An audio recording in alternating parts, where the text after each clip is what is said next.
नमस्कार जी, मेरा नाम है दीपक और आज फिर से हमारे साथ है आनंद सर।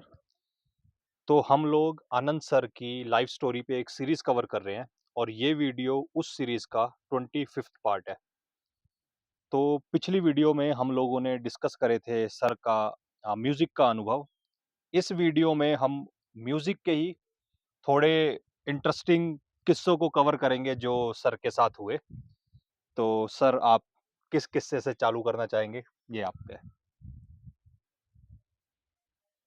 ये तो रामलीला का है। ओके। रामलीला में मैं सीता का रोल करता था। हुँ। तो रावण आया, हुँ, हुँ। जिस दिन सीता को चुरा के ले जाता है, हुँ, हुँ। तो मुझे एक गाना गाना था, वो जटायु के लिए। हुँ, मित्र मेरे ससुर के तुम ही मुझे बचाना, हुँ, ऐसा। और वो पर्ची खो गई तो 2 लाइनें तो मुझे आती थी। हुँ, तो रावण ही डायरेक्टर भी था, उसने 2 चक्कर लगाए, हा, हा, हा, हा, सीते, हुँ, ओके, मैं तुझे लंका ले जाऊँगा, हुँ, हुँ, वगैरह, वगैरह। अब की बोल, वो गा। मैंने गाया, 2 ही लाइनें आती थी। मित्र मेरे ससुर के तुम ही मुझे बचाना, ऐसे-ऐसे था। और 2 लाइनें मैंने 2 बार गाई। हुँ, हुँ, हाँ, की शाबाश! आगे, आगे मैंने फिर वही 2 गा दी। अरे! कि इससे आगे, मैंने कहा पर्ची तो खो गई। पर्ची खो गई? कहाँ? मैंने कहा मैं जहाँ बैठा था शायद वहीं। तो जैसे यहाँ पे थी वो जहाँ से चुराते हैं ना सीता को, तो वहाँ पे वो कुछ झाड़ियाँ-झूड़ियाँ बनाई हुई थी बढ़िया। तो रावण क्या करे, ये चक्कर लगाया उसने, चक्कर लगाया और वहाँ पे झुके, मैं भी था कंधे में, झुके इधर-उधर देखे और मेरे को बोले, "कहाँ पे?" मैंने कहा, "ये इधर ही कहीं होगी, पता नहीं।" फिर खड़ा हो जाए, फिर वही गा के 2 लाइनें, फिर मैंने वो 2 लाइनें गाई, फिर आके झुके, ऐसा जब 3 बार हो गया तो उसको बहुत गुस्सा आ गया। तो अंत में उसने कहा कि 2 बार फिर कर और ये कैसे खो दी तूने पर्ची? तो ख़ैर जब अंदर गए जहाँ मेकअप होता है, तो पहले तो उसने डाँटने की सोची, फिर मेरी तरफ देखने लगा, मुझे भी गुस्सा आ गया था, अभी उसको ये डर था ये घर ना चला जाए अपने गाँव, क्योंकि मैं ऐसे करता था। फिर कि नहीं, नहीं कि यार कि वो तेरे ब्लाउज़ पे कि एक जेब बनाएँगे, अब साड़ी पे तो हो नहीं सकता। तो एक वो दृश्य मुझे याद आता है, काफ़ी इंटरेस्टिंग। एक था जब ये म्यूज़िक के टीचर थे एक सरदार जी, हुँ, हुँ, और उन्होंने मुझे बोला, मेरे से दोस्ती हो गई कि आप भी भर दो हुँ, ये फ़ॉर्म। हुँ, हुँ, हुँ, तो संगीत भूषण और संगीत विशारद, ये 2 डिग्रियाँ की मैंने। हुँ, और तो ख़ैर प्रैक्टिकल तो उनके घर में उन्होंने बोले लिख लो, हुँ, उसमें तो कुछ नहीं था। हुँ, हुँ, हुँ, लेकिन जो क्या बोलते हैं थ्योरी, हुँ, थ्योरी तो लिख ली थी, थ्योरी में कुछ ख़ास बात नहीं थी, पर अब प्रैक्टिकल, तो एक टीचर आ गए, बहुत पीने वाले, बहुत पीने वाले। मतलब ये बाहर से आए थे वो जो एग्ज़ाम लेने? हाँ, बाहर से आए थे हुँ, और बहुत पिए हुए। पर मेरा इंट्रोडक्शन हो गया था, मैं कोचिंग इंस्टीट्यूट में पढ़ाता था कि भई ये इंग्लिश पढ़ाते हैं, तो मुझे उन्होंने अपने बगल में बिठाया हुआ था कि मास्टर जी ये जो संगीत है, हम लोग भर तो देते हैं फॉर्म, तैयारी करते नहीं। अभी देखना लड़कियाँ थी ज़्यादा, तो उनमें से कुछ को मैं पढ़ाता भी था हुँ, हुँ, इंग्लिश, एमए इंग्लिश की हुँ, थी। उसने लगभग सब लड़कियों को रुलाया। ओके। हाँ, लड़की आ जाए, हाँ, है तैयारी? अब वो इतना खतरनाक ढंग से बोले कि पहले ही डर जाएँ लड़कियाँ। तो चल हाँ, कौन-सा? मालकोस? बोल, आरो आवरो बोल। और उसकी आवाज़ काँपने लग जाए। फिर बोले कि हाँ, अब अपने नाम के आगे लिखेगी, सुरुचि संगीत विशारद, तुम जैसे लोगों ने बेड़ा गर्क कर दिया संगीतकार उसके टप, टप, टप, टप आँसू। जाओ, फिर हँसे। कॉन्फिडेंस नहीं है ना। कॉन्फिडेंस तो होना चाहिए कि। अब मुझे थोड़ा खराब भी लग रहा था, मैंने कहा यार ये ज़्यादा ही कड़क। तो फिर ऐसे करते-करते एक लड़की थी ज़रा खतरनाक, वो डांसर भी थी। तो उसने देख लिया था सबको रोते हुए, आ गई अंदर, "आजा बेटा कि आजा, तेरे को कि 3 ताल आता है?" उसने कहा कि हाँ, कि 3 ताल बजा? कि ताल नहीं सर, ताली बोलो। ताल तो दर्शन सिंह बजाएगा ना तबले पे, आपका मतलब है ताली? मेरी तरफ देखने लगा, ये बच्चा कुछ करेगा कि हाँ बेटा कि कर। तो उसने कर दिया, हँसने लगा कि हँस क्यों रहे हो? गलत किया? नहीं, नहीं, नहीं बेटा कि तेरा कॉन्फिडेंस है, बहुत बढ़िया, जाओ। तो वो लास्ट थी। फिर कहने लगे कि इंटरेस्ट तो क्या आपका भी है? ये कि मास्टर जी बता रहे थे म्यूज़िक वाले, भर लेना था, फॉर्म भर लेना था, कुछ भी नहीं इसमें। अब थ्योरी में तो कि कोई ख़ास संगीत का मतलब प्रैक्टिकल, ये 2-4 राग तैयार कर लेते। अब मैं चुप रहा, मैंने ना हाँ बोला ना मैंने तो भरा हुआ था। अचानक पता नहीं कैसे उसको शक पड़ा कि भरा तो नहीं है? मैंने कहा जी भरा है। बैठ नीचे, हाँ, भरा है, मेरे बगल में बैठा है, तेरे को मैं ऐसे ही पास कर दूँगा। आजा कि हरविंदर सिंह वो जो गुरुजी थे कि इसको यहाँ बिठाया हुआ है, ऐसे ही पास कर दूँगा मैं। कि नहीं, नहीं कि इनकी परीक्षा लो। हाँ, परीक्षा लूँगा। बोलो, कौन-सा गाओगे? मैंने कहा जी राग भीम पलासी। हाँ, गाओ भीम पलासी। तो मैंने कहा दर्शन सिंह को बुलाओ। दर्शन सिंह मैंने कहा तबला बजा, 3 ताल। कि पहले ही? तो मैंने कहा मैं खाली से उठाऊँगा ना, ऐसा कहते हैं ना कि जो बड़े-बड़े गाने वाले हैं, तो वो 9th बीट 16 बीट का होता है 3 ताल, 9th से गाना शुरू। तो वो मुझे मेरे छोटे भाई ने बता दिया था। तो मैंने बढ़िया गा दिया, उसके बाद हँसने लगा, आप ऊपर आ जाओ। मैं तो मज़ाक कर रहा था ना, आप और हम तो बराबर हैं, आप भी पढ़ाते हैं, गुरुजी हैं, आपकी तो अच्छी आवाज़ है, बहुत बढ़िया। उसने मुझे बहुत नंबर भी दिए। तो एक वो और वो आदमी बहुत हिलेरियस था, तो अगले दिन हमारे यहाँ आ गया जहाँ मैं रहता था, उसने सुना कि वहाँ हैंडपंप है। पता नहीं क्या उसके दिमाग में था कि हैंडपंप का पानी अच्छा होता है, उससे अच्छा। नहाऊँगा कि मैं। बहुत ज़्यादा पिए हुए हैं सुबह-सुबह। तो कि मास्टर जी हैंडपंप कहाँ है? मैंने कहा ये, मैं तो इसके पानी से नहाऊँगा। हाँ, मैंने कहा जी आप तैयार हो जाओ हम भरते हैं इसको। तो बाल्टी-वुल्टी भर दी और वहाँ पे टूथ पाउडर था, दाँत मंजाने के लिए ना एक वो पाउडर आता है, वो था बड़ा सा डब्बा। उसने पानी डाला 1-2 और वो पाउडर खोला और उसका लगभग आधा डब्बा अपने सिर पे। अब मेरा छोटा भाई आया कि उसने तो वो ख़त्म कर दिया, अपने सिर पे लगा रहा हो तो। तो मैं गया, मैंने कहा ये मास्टर जी ये तो दाँत साफ करने का है। कि हैं? सफाई करने का है? कोई फ़र्क नहीं पड़ता। जब दाँत साफ हो सकते हैं, तो बाल भी साफ। मैंने कहा अब तो लगा ही दिया, अब क्या करना? तो वो कैरेक्टर काफ़ी अजीब था। तो ये एक वो किस्सा मुझे संगीत का याद आता है। एक सर आपने शर्मा जी का भी संगीत का किस्सा बताया था कि वो कैसे गाने क्रिएट कर देते थे। एक बार वो आप बताइए आप? हाँ, तो शर्मा जी की कहानी तो बहुत लंबी है, पर वो घर से निकल गए थे, मिडल ईस्ट चले गए, हुँ, हुँ, फिर वहाँ सरकार बदली, उन्होंने फ़ॉरेनर्स को वहाँ से भगा दिया, हुँ। तो वो चले गए इटली।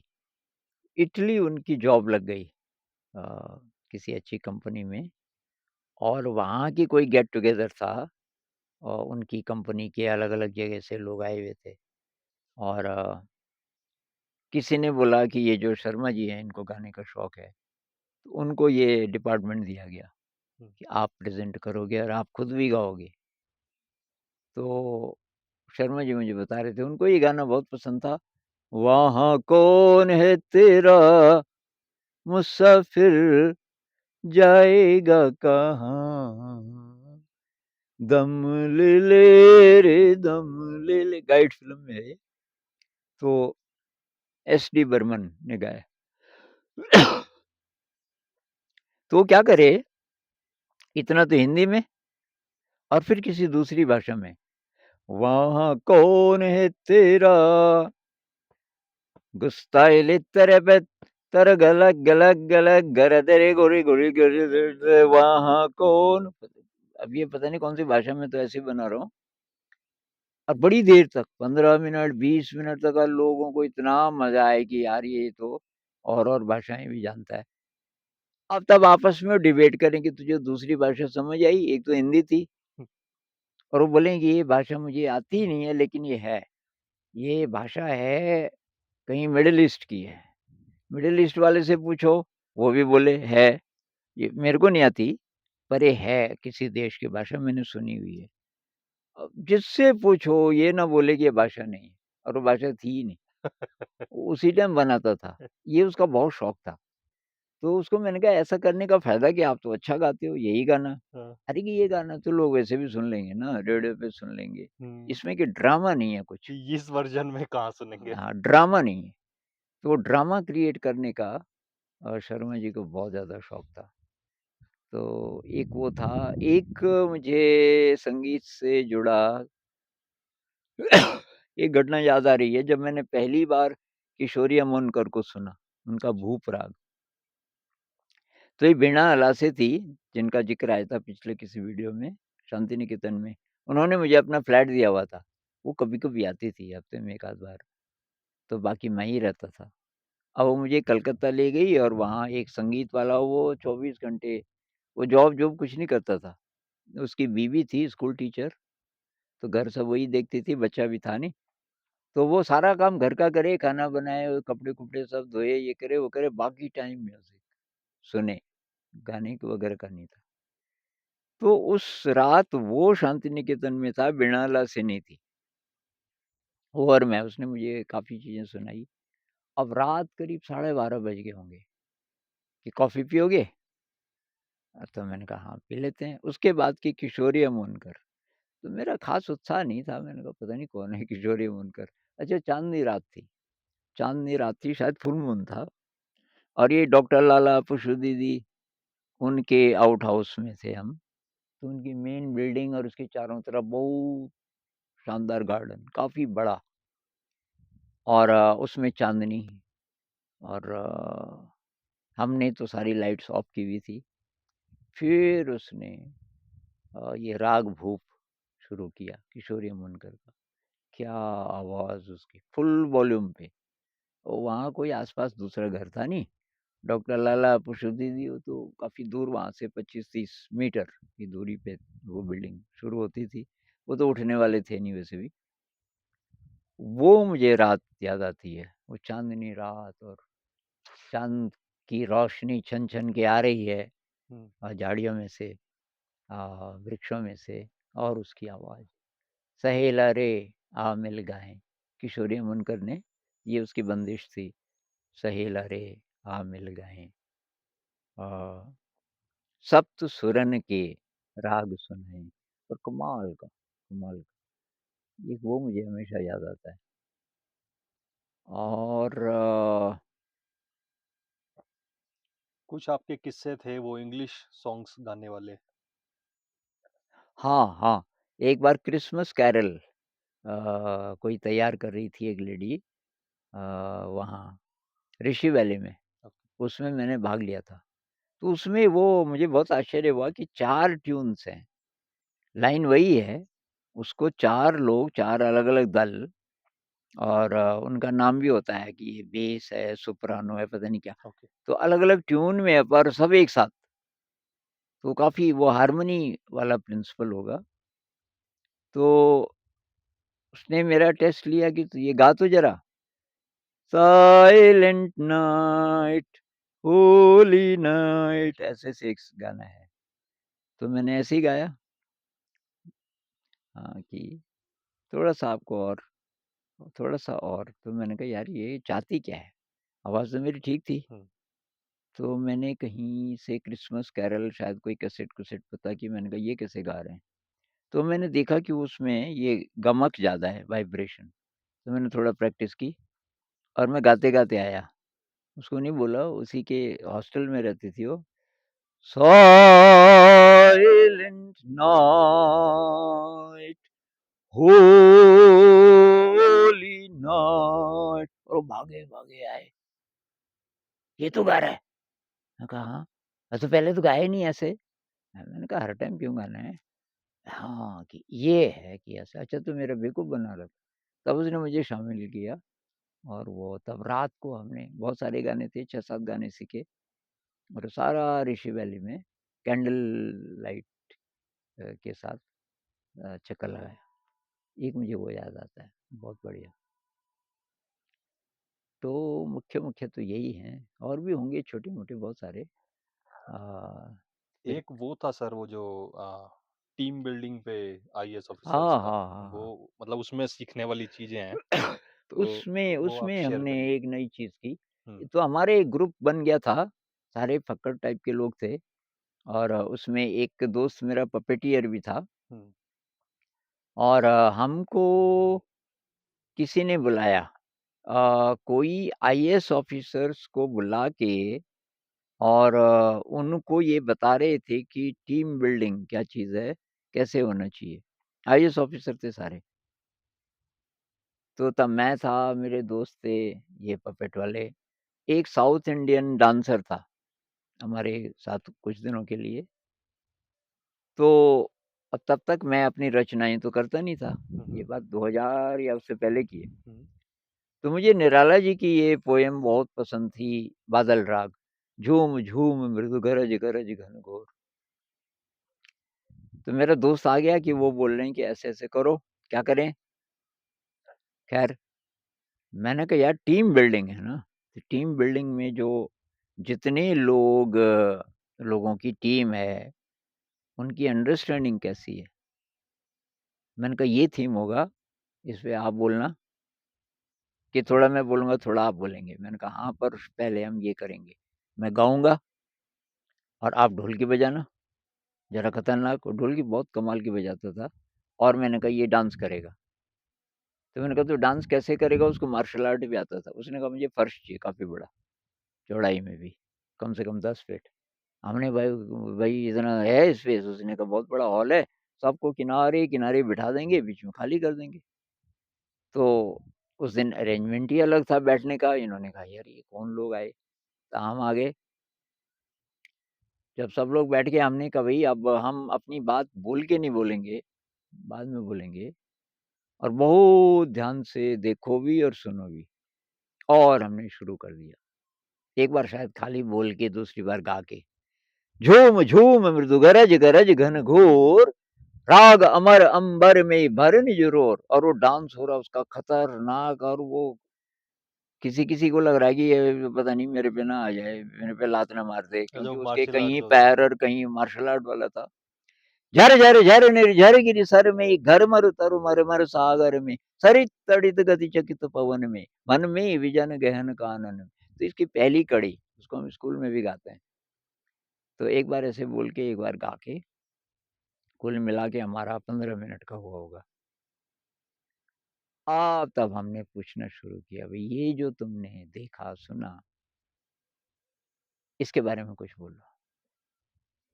एक ने बोला कि आप तीनों की अंडरस्टैंडिंग कमाल की थी और आपके एक-दूसरे की तरफ देख भी रहे थे और बहुत कमाल की अंडरस्टैंडिंग, जैसे कि एक ही आदमी हो तीनों मिला के। हमने कहा ठीक है लिखते जाओ। तो जिसने हमें बुलाया था, जो उनका मेन आदमी, हमने कहा ये लिखते जाओ, ये जो बोल रहा है। आईएएस ऑफिसर थे वो बोलने वाले। फिर एक ने बोला सुर, ताल, लय का अद्भुत संगम। और इसमें की जो अ, लय है वो 2 प्रकार की है, एक तो म्यूज़िक की, एक है डांस की। हमने कहा ठीक। फिर उसने कहा कि ये जो डांस है, ये भी वही बोल रहा था जो कि इस कविता के शब्द बोल रहे थे। ऐसे-ऐसे करके कुछ-कुछ पॉइंट्स आए। तो हमने कभी ये हैं टीम बिल्डिंग के प्रिंसिपल्स, टीम बिल्डिंग के जो सिद्धांत हैं वो ये हैं कि सब में बहुत गहरी अंडरस्टैंडिंग होनी चाहिए वगैरह, वगैरह, वगैरह। वो उनको बेस्ट लगा। उन्होंने बड़े-बड़े बुलाए हुए थे अ बोलने वाले और बाकी तो बोलते ही हैं। अब ये तो गाना किसने डांस-डूंस कहाँ से आना था?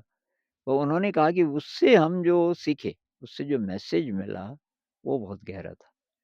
तो एक उस अनुभव से मुझे पता चला कि कला का जो मीडियम है, वो किसी भी मैसेज को देने में सबसे ज़्यादा पावरफुल है। शब्दों से वहाँ नहीं आप पहुँचा सकते। ये को मतलब अनुभव वो भी काइंड ऑफ आपकी 3 जनों की एक टीम ही थी बस कि टीम आपने सीधा टीम बना के एग्ज़ाम्पल दिखाया कि टीम हाँ, बिल्डिंग ये ऐसी होती है। ऐसी हाँ, होती है। हाँ। हुँ, और सर हमारी कभी एक कन्वर्सेशन हो रही थी जिसमें आपने ये बात बोली कि संगीत का शायद क्रिएटिविटी और एक्सपीरियंस से मतलब ठीक है ये भी ज़रूरी है, पर इससे भी ज़रूरी शायद कुछ चीज़ें हैं कि आपने बोला कि बहुत लोग हैं जिन्होंने बहुत सीखा है, हुँ, हुँ। पर स्टिल वो कुछ-कुछ मतलब नया करने में डरते हैं। ये अनुभव हुआ मुझे एक यूथ फेस्टिवल था किसी जगह और मैं तो पता नहीं कहाँ जा रहा था, तो वो पुराने मित्र थे एक एनजीओ था, मैं वहाँ गया तो वहाँ इतने सारे युवा लोग, 100 से भी ज़्यादा। तो वो थे 18-20 से लेके 34-35 साल के लड़के, लड़कियाँ उत्तराखंड के और तो मैं शाम-शाम को पहुँचा, तो उन्होंने बोला कि भई आनंद जी अब तो वैसे भी शाम हो गई, लेकिन आज कल्चरल प्रोग्राम होना है और वो आप करोगे कुछ उसमें। मैंने कहा देखा जाएगा। खैर तो शाम को जब गए, खाना खाने के बाद मेरे ख़्याल से, तो सब बैठे हुए थे, लंबा-सा हॉल था और उधर से एंट्रेंस था। तो जहाँ मैं बैठा था यहाँ ये इंस्ट्रूमेंट्स थे, कुछ लोग बैठे थे। तो यहाँ से लेके दरवाजे तक मान लीजिए 50 लोग बैठे हैं और दरवाजे से लेके इधर भी 50 बैठे हैं कि आनंद जी आप गाओ। मैंने कहा यार मैं गाऊँगा तो कम, पर ये जो लोग हैं इनसे ज़्यादा मैं गाऊँगा। हाँ, कि वो तो और भी बढ़िया। तो वहाँ एक म्यूज़िक टीचर था उस संस्था में, बहुत प्रसिद्ध मतलब बहुत बड़ा विद्वान और उसको संगीत बहुत ज़्यादा आता था, शास्त्रीय संगीत। उसने कुछ-कुछ चीज़ें सिखाई भी उन लोगों को। उनको मैंने कहा आप आलाप लगाएँगे बीच में। ये इतने लोग एक चीज़ गाएँगे, ये लोग दूसरी चीज़ गाएँगे, वो मैं बताऊँगा इनको और मैं कबीर गाऊँगा और आप आलाप लगाओगे ओके। कि ठीक है। तो यहाँ से लेके वहाँ तक मैंने वही ये आप ये गाओ हैं, दीम दीम ताना ना ना दिर दीम ताना ना ना गाओ। तो धीम धीम दाना ना ना दिर धीम ये 8 बीट होगा। धीम धीम दाना ना ना दिर धीम ताना ना ना। तो मैंने कहा यही गाते जाओ, जब उनका परफेक्ट हो गया, मैंने कहा तुमको केवल ये गाना है।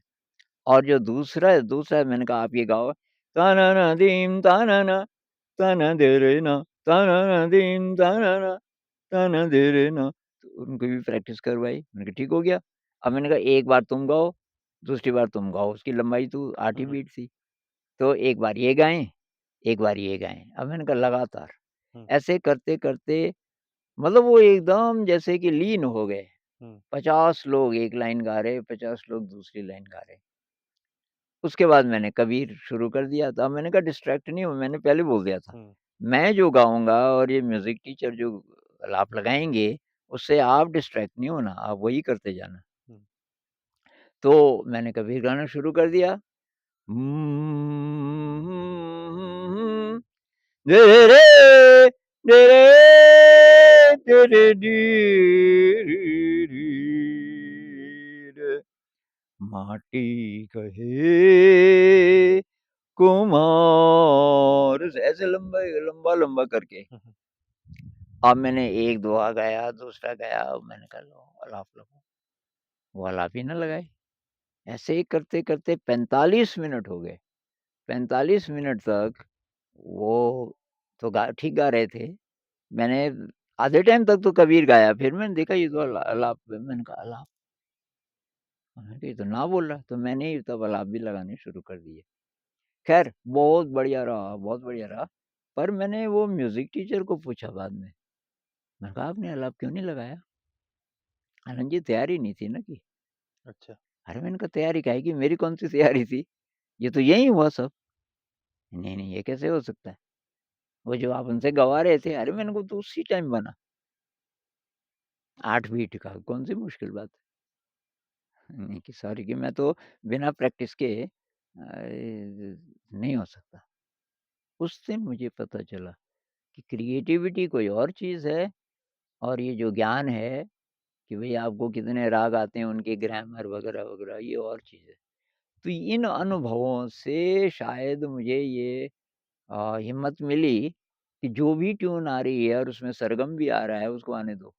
किस राग में है, इसकी ज़रूरत नहीं है। हुँ, तो यहाँ जैसे एक है ना वो, निन्नी सा सा रे रे सा, म ग रे सा धा नी हुँ, सा, प ध प नी ध प, म ग रे सा धा नी सा। एक है कि नचिकेता हुँ, हुँ, पूछ हुँ, रहा है हुँ। यमराज को, उसमें मैंने ये तान लगा दी। एक बार एक बहुत बड़े संगीत के कोई आए, एक सरदार जी। सरदार जी ने जब असेंबली में सुना, उन्होंने 3 बार गवाए ये, 3 बार रिको अपने मोबाइल पे रिकॉर्ड किया, तो उनको बहुत बढ़िया लगा। तो ख़ैर इत्तेफ़ाक से उन्होंने पूछा नहीं मुझे कि ये कौन-सा राग है? मैं नहीं बता सकता था। मुझे अभी भी नहीं पता कौन-सा राग है और ज़रूरत भी नहीं है, क्योंकि राग तो ग्रामर है ना। जैसे कोई बोले जब तक ग्रामर नहीं सीखोगे तब तक आप भाषा यूज़ नहीं कर सकते, ये बात गलत है। भाषा तो आप बिना ग्रामर के सीख सकते हो। ग्रामर की कहीं-कहीं ज़रूरत है, जब आप उसको पकड़ना चाह रहे हो उसका, कि भई कैसे इसके सेंटेंसेस बनते हैं, क्या चीज़ करेक्ट है, क्या नहीं है। ऐसी वाली जब बात आए तब है ग्रामर ज़रूरत, ग्रामर की, लेकिन सीखने के लिए तो नहीं है। तो एक ये था। और जैसे आपने अ, प्रकाश पथ के गाने लिखे, हुँ, तो जैसे अब तो फीडबैक ऐसा हो गया है कि कोई भी कभी कमेंट करके आपको बता सकता है। हुँ, पर हुँ, जिस टाइम वो लिखे थे या जिस टाइम वो रिकॉर्डिंग करी थी, हुँ, हुँ, उस टाइम तो शायद इतना वो नहीं था। हुँ, हुँ, तो उस टाइम आपको फीडबैक्स कैसे मिलते हुँ, थे और मतलब किस किस तरीके के, मतलब आपको कैसे पता लगता था कि मैंने ये जो वर्क करा है, हुँ। ये लोगों को पसंद आ भी रहा है या नहीं? एक तो बच्चों को पसंद आ गया था, तो मुझे तो पता चल गया था, और किसी को आए ना आए, हमारे बच्चे बहुत ज़्यादा इनको पसंद कर रहे हैं। लेकिन 2007 के आस-पास हमें ये रिकॉर्ड करना था, ये किसी ट्रेनिंग का हिस्सा था, हुँ, और एक सन्यासी ऋषिकेश के वो मदद कर रहे थे। उन्होंने बोला साहब मैं करूँगा। रिकॉर्डिंग हो चुकी थी, आपकी इसका बाहर जो लेबल होता है वगैरह-वगैरह, वो सब मैं प्रिंट करवाऊँगा। और मैं उत्तरकाशी में था उस दिन, कोई टीचर्स ट्रेनिंग कर रहा था, तो उसका फ़ोन आया। उसने बोला कि ये गाने मैंने यहाँ ऋषिकेश में सुनाए और साधु लोगों को बहुत ही पसंद आ गए, बहुत ज़्यादा पसंद आ गए। एक फीडबैक तो वो था, मैंने कहा साधु लोगों को पसंद आए, बस बन गई बात, उन्हीं को तो आने चाहिए, ये तो स्पिरिचुअल हैं सॉन्ग्स। एक और अनुभव, एक मेरे दोस्त अपने बेटे को लेके आए थे, 10-11 साल का होगा, और उसने एक गाना सीखा, यहाँ कुछ दिन रहे वो, धीम ताना दे रे ना, तना ना ना, ऐसे तराना है हुँ, पहले, हुँ। उसके बाद है, हीरों के बिस्तर पर बैठा एक भिखारी, क्या वो? हीरों के बिस्तर पर बैठा एक भिखारी हाथ पसारे, भूखा नंगा डरा डरा सा पैसा दे रे चिल्लाए, ऐसे-ऐसे।